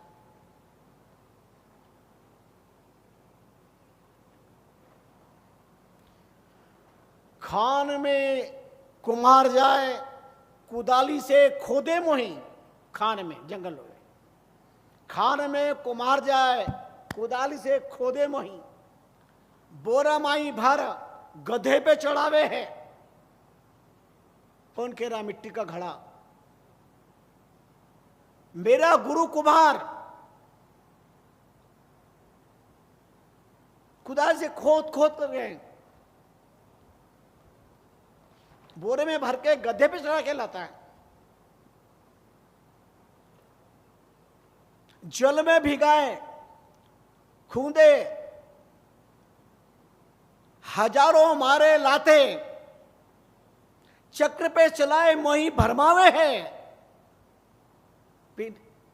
पानी में गला देते, खूब रोनते हैं, फिर चक्र पे चला के घुमाते हैं। थपकी दे मारे हजारों चोट, अग्नि पे धरे, लेने वाले मोई अंगली से बजावे है। क्या क्या त्रास मेरे जीवन में नहीं होता। हजारों चोटें पड़ती हैं, अग्नि पे रखते हैं, मुझे तैयार करते हैं, पर जो लेते हैं वो बजा के देखते हैं ये घड़ा अच्छा है कि नहीं है, बजाते हैं। बोलो घड़ा लेके आते तो देखते हो ना ठोक बजा के कैसा है कैसा नहीं है। ऐसे ऐसे कष्ट पाए, सहन किए, तब जल भर मुझ में अब सुहागिन माथे पे बैठावे है। और आप सुहागिन माताएं जल भर करके माथे पे रखती है। ये मेरा सौभाग्य तब हुआ, इतना कष्ट मैंने सहन किया, तो मुझे छोड़ के कहां जा रहा है। ये सुनते ही उसने कहा गजब, घड़ा अपनी कथा सुना रहा है। इतना कष्ट तो, जितना कष्ट मैंने सहन किया उतना सहा तू ना है। एकदम उसे ज्ञान हो गया, जल भर करके और गुरुदेव के पास पे आया, घड़ा ले आए। गुरु कहे देर लगाई कहां, इतनी देर कैसे हो गई। सारी बात सुनावे है, मुझे सारी बात सुनाई। तब गुरु बोले मैं ही ज्ञान दियो, घट में प्रवेश कर। अरे मैंने तो घड़े में प्रवेश कर तेरे को ज्ञान दिया। तब गुरु चरना पड़ियो, जीवन सजावे है। गुरु के चरण गिर गए, गुरुदेव क्षमा करना, आज मुझे पता चला कि आप जो कष्ट दे रहे हैं, आप जो मुझे ताना दे रहे हैं, मेरा निर्माण करने के लिए दे रहे हैं। मैं आपकी ताना से पता नहीं क्या क्या बोलता रहा, क्या क्या सोचता रहा, क्या आज मुझे पता चला निर्माण करने में बहुत संस्कार होना पड़ता है। मंदिर के सीढ़ी के पत्थर ने भगवान, मंदिर में भगवान की मूर्ति बने पत्थर से कहा अपन दोनों एक ही खदान के, पर सारी दुनिया तेरे को प्रणाम करती है। कोई तो लिखता होगा, कोई तो लिखता होगा किस्मत कागज और पत्थरों की, कोई तो लिखता होगा किस्मत कागज और पत्थरों की, वरना नामुमकिन है कोई पत्थर ठोकर खाए और कोई पत्थर भगवान बन जाए, कोई कागज रद्दी और कोई कागज शास्त्र बन जाए। कोई तो लिखता होगा किस्मत कागज और पत्थरों की। तो सारी दुनिया तुमको प्रणाम करती है और हमारी छत पे जूते पहन करके चढ़ती है, मंदिर पे सीढ़ियों पर जूते पहन करके। तब मंदिर के अंदर भगवान बने। उस पत्थर ने कहा हाँ हाँ अपन दोनों एक ही खतान के पत्थर हैं, पर याद रख जब चतुर शिल्पकार सृजन कर रहा था तो थोड़ी सी चोट से तू छिटक के बाहर चला गया, थोड़ा भी तूने कष्ट नहीं जाया, एकदम खसक गया। और मैं रात भर हथौड़ों की चोट छेनी के द्वारा सेन करता रहा, इस सुबह मंदिर का भगवान बन गया। चतुर शिल्पी की शिल्पकार की कला तो है ही, पर सेन करा जिस पत्थर ने वो भगवान बन गया। आज जो घर के अंदर लाख बात होती है, जब सब प्रकार से सेन करते तो लोग कहते हमारे घर में ये भगवान है, हमारे घर में ये भगवान है। इन्हें कोई फर्क नहीं पड़ता, कुछ भी कहो कुछ भी करो, इन्हें कोई फर्क नहीं पड़ता।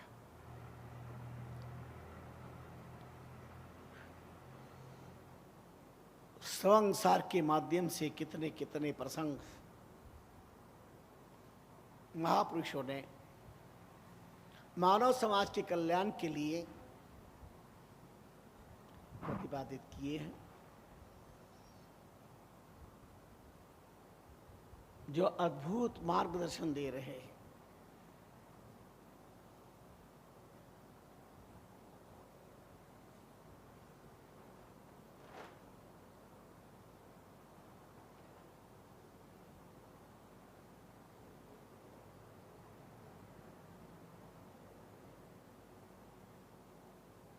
वही संगति करना चाहिए जिसमें बहुत कष्ट नहीं हो, वही रास्ता अपनाना चाहिए।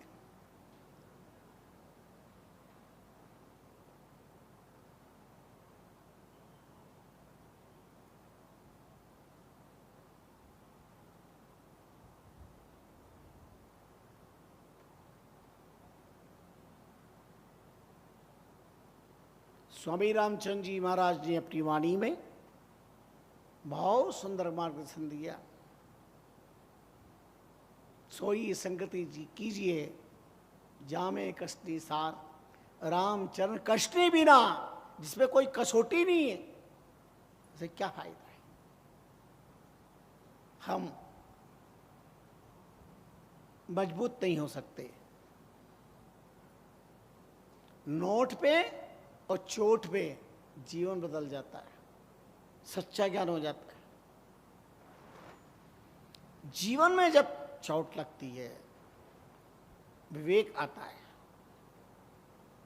जहां हमें जागृत होना चाहिए, हमें जगना चाहिए।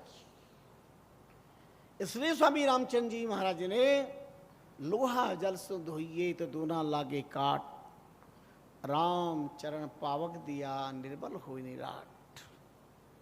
जैसे लोहे को एक आकृति भी ढालने के लिए, लोहे की जंग समाप्त करने के लिए जल नहीं अग्नि चाहिए।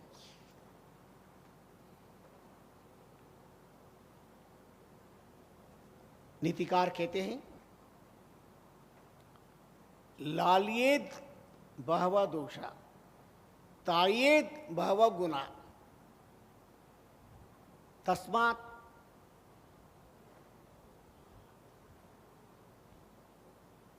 ताड़ेत न तु लालियेत, तस्मात् पुत्रम च शिष्यम च ताड़ेत न तु लालियेत। माँ बाप को अपनी संतानों को ताड़ना देनी चाहिए, और गुरु को अपने शिष्य का निर्माण करने के ताड़ना देना बहुत जरूरी, कसौटी पर कसना बहुत जरूरी है। गुरु धोबी उस्ताद बड़ कष्टी खूम चढ़ाए, ज्ञान नहीं साबुन से मन पर उज्जवल था।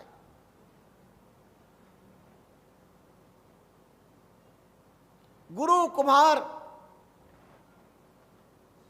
शिष्य कुंभ, घट घट मारे चोट, अंदर आखे सहारा, बाहर मारे चोट। ये उनकी अपनी खेती, अपनी कला होती है। साथ ही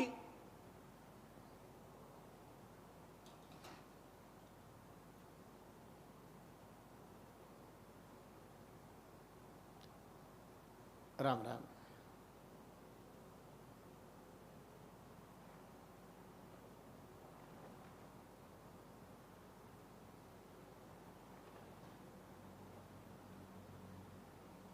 लालित पंचवर्षाणि 10 वर्षाणि तु ताडित प्राप्ते तु 16 वर्षे मित्रवत समाचरित। नीति शास्त्र की थी, बच्चों को लालन पालन हो 5 साल तक, पर उसके बाद कसौटी पे कष्टा चाहिए, ताड़ना देनी चाहिए। प्राप्ते तु 16 वर्षे मित्रवत समाचरित, एक समय के बाद उसके साथ ऐसा व्यवहार करना चाहिए जिससे इसके भीतर हृदय को छू ले। और यो भी कहावत है, चित मिले तो चेला बनाओ, ज्ञान मिले तो गुरु, और चित मिले तो चेला, मन मिले तो मित्र बनाओ, वरना रहना अकेला। ज्ञान मिले हो, अभी आप सुन रहे थे, बड़े अनुभवी है हमारे डॉक्टर रामसूजी शास्त्री, ये मेरे साथ तीर्थयात्रा में दूसरा चातुर्मास कर रहे हैं। पहला भी तीर्थ में ही किया, सब तीर्थों का तीर्थ श्री राम निवास धाम शाहपुरा तीर्थभूमि पर चातुर्मास, और अभी भी 4 भुजा की धरती पर चातुर्मास, ये लगातार दूसरा चातुर्मास मेरे साथ चल रहा है। और उनकी जो शैली है हृदय स्पर्शी, व्याख्या बड़ी खोल करके, बड़े हृदय स्पर्शी भाव के साथ, विद्वतापूर्ण, व्यवहारपूर्ण, और आज इसकी आवश्यकता है। मैं बार बार कहता हूं, भक्ति के पासपोर्ट की जरूरत नहीं है, मानवता का परमिट चाहिए। आज माँ बाप को माँ बाप आज की संतान समझे, मनुष्य धर्म को धर्म समझे, भगवान को भगवान समझे, शास्त्र को शास्त्र समझे। आज संस्कारों के जीवित रहने की आवश्यकता है, ये सब बहुत जरूरी चीज है।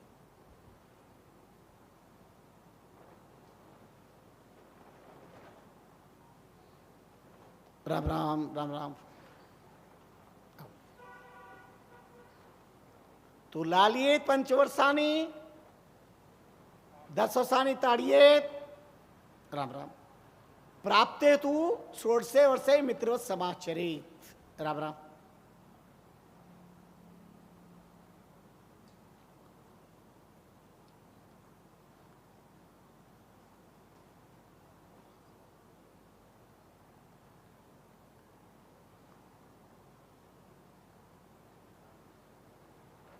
कोई किसी को प्रहार करता बुरा नहीं है। बताओ, आपके घर में छाछ पे प्रहार होता है, मक्खन निकलता है,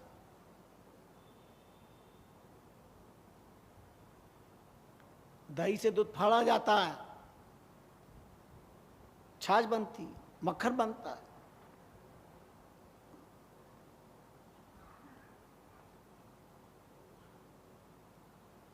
ऐसे ज्ञानी व्यक्ति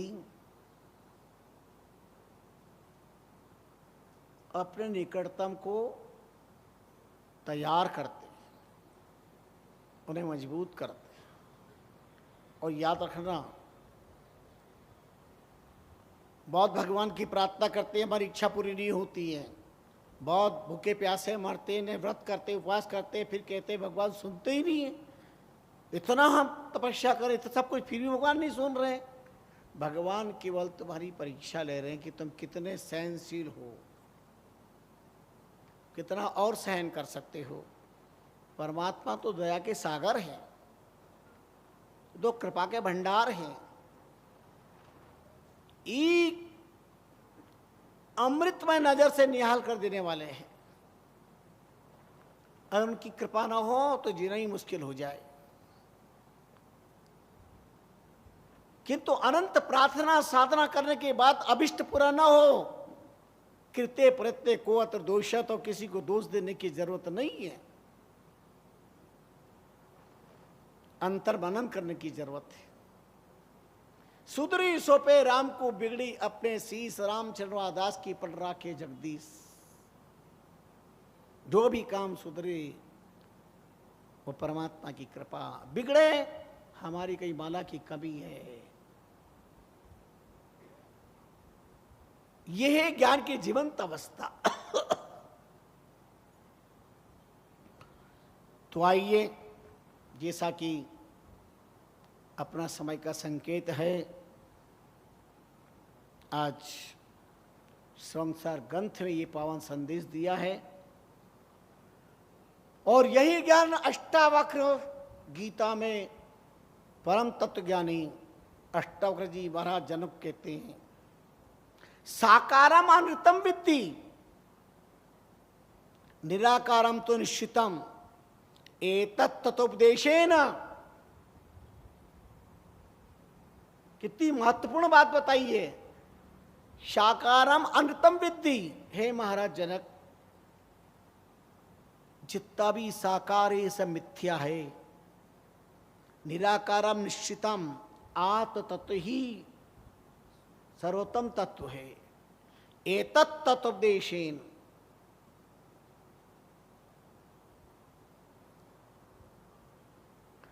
पूर्ण भव संभव, अपने हृदय में ही याद करो। साकार ये शरीर और शरीर संबंधी सुख और दुख जो प्राण के धर्म है, भूख प्यास प्राण के धर्म, सुख दुख मन के धर्म।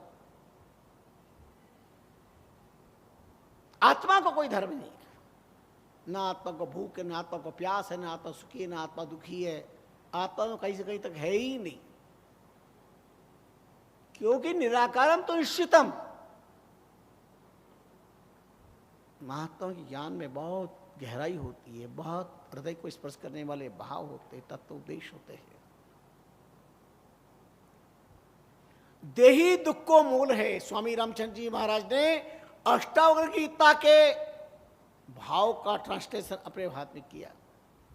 मैंने पहले भी याद दिया, भगवत गीता में निरम चंदी शस्त्रान निरम धति पावक न चेनम कर देता वो न शोषति मारुता अच्छेद्योयम अक्लेद्य अयम अशोष्य एव च नित्य सर्वतः स्थानु अचलोयम सनातन।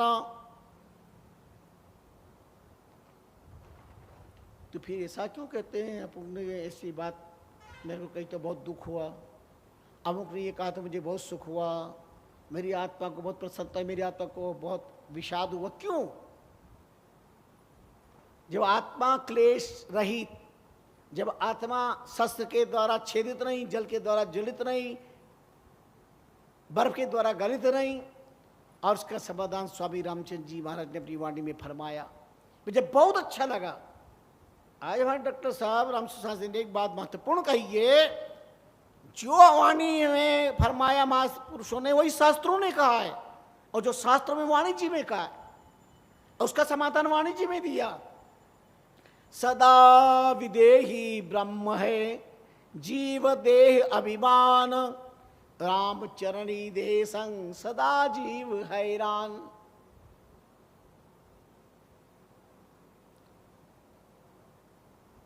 आत्मा देव है क्योंकि परमात्मा भी देव है। मौयांश जीवों के जीवत सनातन, हम उसके अंश हैं, वो हमारा अंश ही है। सदा विदेही ब्रह्म है जीव देह अभिमान। अब ये शरीर किसका अभिमान कर रहा है? रामचरण देह संग सदा जीव हैरान।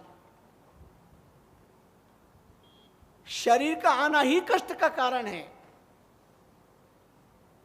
अज्ञान के कारण शरीर अभिमान करता। कल भी मैंने आपसे कहा था, देहाभिमानात यत पापम गोवत कोटि भी। देह का अभिमान करोड़ों गायों के हत्याओं के समान पाप वाला सिद्ध होता है। और गायों के वध का, गाय गो हत्या का तो प्रायश्चित है, लेकिन देहाभिमानियों का पाप का कोई प्रायश्चित शास्त्रों में नहीं बताया। इतनी मर्मिक बात हमारे शास्त्र में कही गई है। चलो, समय ने जवाब दिया है।